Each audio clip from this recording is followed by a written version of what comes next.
ऋषिकेश चर्चा के केंद्र में सबसे पहले ये मैनपुरी का यही आश्रम है और जानकारी ये भी मिल रही है कि कल आधी रात भी वहां पर पुलिस पहुंची, कुछ 1-1.5 घंटा अंदर भी रही है, पूछताछ भी हुई है, लेकिन बाबा वहां है या नहीं है कुछ जानकारी मिली ही नहीं। तो ऋषिकेश, सबसे पहले तो आप जरा दिखाइए जो अकूट संपत्ति यहां बाबा की है, किस तरह से एक आलिशान, जो कहा ऐसी खबरें भी आ रही है कि अंदर से एकदम आलिशान महल की तरह है।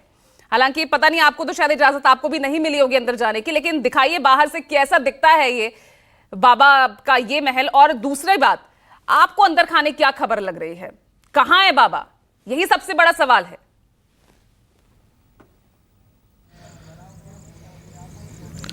पूजा, देखिए बिल्कुल आप ठीक कर रही हैं। जो जानकारी हमें मिल रही है उसके मुताबिक इसी आश्रम में बाबा से देर रात तक पूछताछ हुई है। और देखिए, जब न्यूज़ 24 ने इस आश्रम के गोल्डन गेट की तस्वीर दिखाई तो जो पुलिस की बैरिकेटिंग थी जो गेट से बगल में थी, अब गेट के बिल्कुल सामने कर दी गई है। और ये देखिए, ये जो सामने का जो तस्वीर मैं दिखा रहा हूँ, ये मुख्य दरवाज़ा है। ये गोल्डन गेट के नाम से मशहूर है। पूजा, कहा जाता है कि इस गेट के बारे में सिवाय बाबा के ये गेट कभी खुलता नहीं है। बाबा जब तक आएंगे यहाँ नहीं तब तक ये गेट खुलेगा नहीं। चाहे आप मंत्री हो, विधायक हो, लोकसभा के सांसद हो, आप जो भी हो, आपकी एंट्री बगल के गेट से होगी। ये देखिए, इसके बगल में एक दूसरा गेट है। चल, हो जा शुरू। केसरिया से मन जोगी हुआ रे, दिल झूमे देखो।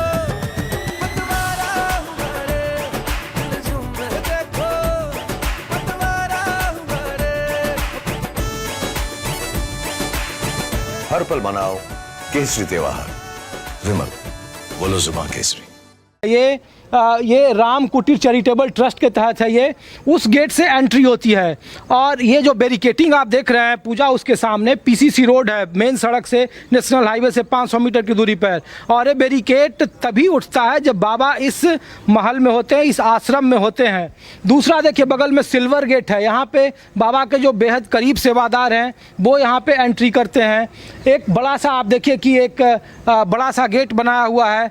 और ये देखिए कि ये जो खास है पूजा, मैं इसलिए भी ये तस्वीर दिखा रहा हूँ अपने दर्शकों को कि ये देखिए जो ये रंगोली बनी हुई है इस गेट के बाहर, ये रंगोली कोई खास रंगोली नहीं है पूजा, बल्कि जब बाबा यहाँ होते हैं तो इस रंगोली को फूलों से सजाया जाता है। ये फूल सिर्फ और सिर्फ महिला सेवादार सजाते हैं। इसी गेट से जब बाबा निकलते हैं तो इस फूल को लेने के लिए सबसे ज़्यादा श्रद्धालुओं के बीच में प्रतियोगिता होती है, तांता लगता है और मिनट ही में ही सारे फूल गायब हो जाते हैं और वो उसे बांटते हैं। ऐसी मान्यताएं इनके भक्तों में कि इनके फूल को अपने माथे पर लगाने से तरह तरह की बीमारी खत्म हो जाती है। पूजा, देखिए इस 10 बीघे में ये पूरा बंगला है, ये पूरा आश्रम फैला हुआ है। और इसके ठीक सामने समागम के लिए एक छोटा सा ये देखिए ज़मीन है यहाँ पे। और ये ज़मीन के बारे में कहा जाता है, आगे आपकी जहाँ तक भी नज़रें कैमरे के जरिए जा रही होगी पूजा, अपने दर्शकों के लिए, आपके लिए, ये तमाम ज़मीनें किसानों की है। बाबा ने सभी यहाँ के किसानों से कॉन्ट्रैक्ट किया है कि वो इसमें फसल न लगाएं। बगले में उन्हें 4 या 5 हज़ार रुपये प्रति बीघा जो इधर का रेट है उससे दोगुना रेट वो दिया करते हैं। और देखिए, सबसे बड़ी बात यह है कि ये आम तौर पर इसके पीछे, इस आश्रम के पीछे एक दूसरा गांव है, लेकिन इस जो ये सड़क आप देख रही है, ये सड़क आगे से ब्लॉक कर दी जाती है। उसके बगल से एक नीचे की तरफ से आपको पगडंडी दिख रही है, वहाँ से आम लोगों की शिकायत है कि हमारी गाड़ियों को इधर से जाने की परमिशन है। इस गली को बाबा ने बंद कर दिया है आगे तक। और सामने देखिए वो स्टेज है, अगर आप उस स्टेज पर जूते पहनकर, चप्पल पहनकर चले जाएं तो फिर इसको उनके भक्त लोग धोते हैं, क्योंकि कहते हैं कि आपने सारा धर्म को नाश कर दिया, भ्रष्ट कर दिया है। तो ये कहानियां हैं।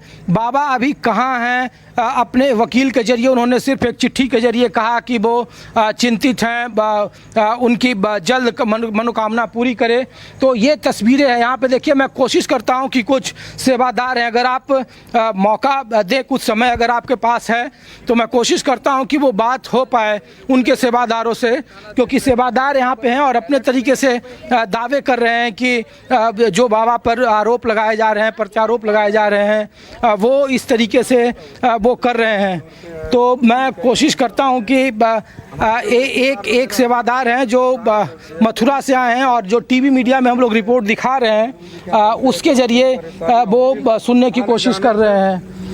तो ये मैं कोशिश करता हूं कि वो बात कर पाए हमको, लेकिन ये आश्रम के बाहर उनके सेवादार यहाँ से मत्था टेकते हैं, इस ज़मीन की मिट्टी को अपने माथे में लगाते हैं और यहाँ की मिट्टी को वो ले जाते हैं और वो कहते हैं, उनका मानना है कि अगर आपको कोई बीमारी है, उनके भक्तों में अगर कुछ ऐसा है तो वो उसे लगाने से ठीक हो जाते हैं। ये भी कहानी है पूजा, आपको हैरानी होगी। देखिए धर्म कितना बड़ा अंधविश्वास की ओट में चलता है कि बाबा दूध से नहाते हैं और जो दूध से नहाते हैं उस दूध का खीर बकायदा बना जाता है और उनके भक्तों में वितरित किया जाता है। तो ये कहानी है, एक बिल्कुल फिल्मी अंदाज, एक फिल्म जैसा आपको सरीखा इसकी कहानी मिलेगी। और भी बहुत सारी कहानियाँ स्थानीय लोगों के बीच में इस ज़मीन की कहानी है। 21 बीघे का ज़मीन है, आसपास की ज़मीनों को लेकर बहुत सारी कहानियाँ हैं। लेकिन फ़िलहाल बाबा से जो मुलाकात हुई थी, देखिए एक सेवादार हमारे साथ हैं। आप कहाँ से आए हैं? हम फरीदाबाद से आए। तो ये क्या बाबा क्या भक्त हैं? ये नारायण हरि है हमारे। नारायण हरि हैं? हाँ जी। क्या भगवान को दिखाया है कभी उन्होंने? भगवान को देखो हमें ऐसी कोई उन्हें वो दिखाई नहीं, लेकिन परमात्मा ये हकीकत में परमात्मा थे। अरे लेकिन 121 लोग गुजर गए, लोग पूछ रहे हैं कि परमात्मा है तो उनको जिंदा कर दें।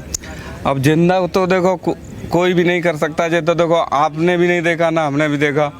जैसे पहले वो राम थे, भगवान थे, हम भी नहीं देखे, हमने भी नहीं देखे ना हमारे बाप ने देखे। क्या करते हैं आप? हमारा ये ऐसे ही काम है, अपना छोटा मोटा मेंटेन वगैरह कवर ववर मशीन के बनाते हैं ऐसे। अच्छा, एक बाबा पर यह आरोप है कि एक लड़की को जिंदा करने का आरोप उन पर है और उस पर उनको मुकदमा हुआ था। जो चमत्कार बाबा दिखाते हैं, कहते हैं कि उनके पंप हैं वहाँ, जो हैंड पंप लगाए वो आमतौर पर पीने का पानी है, लेकिन ऐसी मान्यता फैला रखी है भक्तों ने कि उससे वो अमृत जल है, उससे ठीक हो जाता है। जो खासकर पंप तो है वहाँ। अब हम लोग वहाँ जाते हैं तो हम पानी आने कायत पियेंगे भाई? नहीं, पानी पीना, हम लोग भी पानी पीते हैं, तो वो अमृत है, उससे कोई बीमारी ठीक हो जाए, वो आपका कोई दुख हरण कर ले, ऐसा तो नहीं है ना? ना, ऐसी कोई बात हमने नहीं सुनी। देखो हम 2016 चले, हम कभी जल लाए नहीं आज तक, लेकिन हमने मन में समझा और मन में ही समझते हैं। मैं जब प्रभु जी की गाड़ी निकलती है, दुनिया धरती में लौटती है, कुछ भी करे, फूल लेती है। मेरे को, मैं कभी आज तक प्रभु जी को कभी दौड़े नहीं ना उनकी गाड़ी के पीछे, ना कहीं भागते हैं। हम जहाँ यहाँ खड़े हैं तो यहीं से निकल के चले जाएंगे। नहीं दर्शन दे जब भी मुझे तसल्ली होती है, मैं कोई बात नहीं, हम सेवा कर्म करना आए थे। अच्छा, बाबा जी की कहानियाँ भी और है कि कैसे वो एक सिपाही की नौकरी करते थे, कैसे वो बाबा बने, तो ये सब तो लोग पूछते होंगे ना, हम लोग भी पूछ रहे हैं, पूरा देश जानना चाहता है। देखो पहले तो आप लोग कैसे, उम्र जाना है और हमारी देखो वैसे है, लेकिन पुलिस की वो खुद बताते थे जहाँ होते थे, जहाँ जैसे। अरे कुछ तो होगा उनमें, दिव्य शक्ति है या नहीं है। लोग तो कह रहे हैं कि बाबा ढोंग बहुत करते हैं, गलत तरीके का अंधविश्वास फैलाते हैं, तो उनके भक्त से ही तो बाबा का चलता है। कहने को तो कुछ भी कहे, अगर मेरे घर में देखो कुछ भी है, आपको बताऊं, हाँ। हमारे घर में कुछ हो गया तो हम आपकी कोई, ये देखो उनके साथ जो हुआ है वो जांचकारी भी करेंगे और जो नकारना चाहिए सच बात। अगर हमने गलत किया तो हमें भी निकालना चाहिए। कुछ बात क्या है, देखो किसी संगत, तो ये बताओ, हादसा हुआ, इतने लोग मर गए, कौन जिम्मेवार है? अब ये किसको हम बताएं? हम अपने को बताएं? हम भी पूछो जिनकी, आप जैसे जिनकी माँ गुजर गई, जिनकी बेटी नहीं रही, जिनकी पत्नी नहीं रही। हाँ, वो तो उनके दर्द तो देखो, हमें प्रभु जी से जाना, हमें दर्द हो रहा क्या? तो प्रभु जी तो भक्त को छोड़ के चले गए, कहाँ है? एक चिट्ठी उन्होंने जारी कर दिया उन्हें, और सामने आके बोलना चाहिए था कि भैया देखिए दर्द उनके, हमसे जाना, मैं अपनी बता रहा हूँ, हमसे जाना, उन्हें जाना, दर्द हो रहा होगा कोई। अब उनकी कोई सुनने वाला नहीं, उनके भी दर्द होता होगा, ऐसी बात तो नहीं है। जितना आप बाबा से मिलने आए हैं? अब बाबा जी से मिलने के लिए ठीक है परमिशन नहीं, वैसे भी हमें यहाँ भक्तों की आस्था, उस पर तो कोई सवाल नहीं उठा सकते, लेकिन सवाल एक इस वक्त यहाँ अहम ये है कि 121 मौतें और कौन जिम्मेदार है, अभी तक वो सवाल बना हुआ है।